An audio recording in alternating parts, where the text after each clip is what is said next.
বন্ধুরা চলে এলাম একটা নতুন ভিডিও নিয়ে। বলে আমার ভিডিওর জন্য দিদার বাড়ি কিছু ভিডিও তোমাদের সঙ্গে শেয়ার করা হয়নি, তাই আজ তোমাদের দেখাবো ভিতর থেকে এবং বাইরে থেকে দিদাদের 2 তলা মাটির বাড়ি। সামনে দেখছো এটা আমার দাদুর সাইকেল।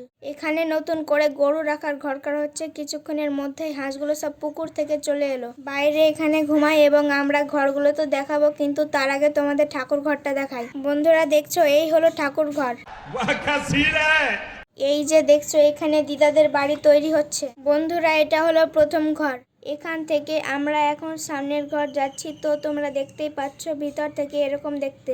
এই হলো বন্ধুরা উপরে যাওয়ার সিঁড়ি। বেশি দেরি না করে আমি উপরে উঠে পড়লাম। দেখছো দেওয়ালটা ফেটে গেছে। এই হলো একটা ছোট জানলা এবং উপরে দেখছো বস্তাগুলো রাখা রয়েছে এবং উপরের দিকটা কিছু এরকম দেখতে। এই ঘরে বস্তা এবং পেঁয়াজ রাখা রয়েছে এবং উপরে দেওয়ালটাও ফেটে গেছে। ভিডিওটা এখানে শেষ করছি, কালকে আবার নতুন ব্লগে দেখা হবে।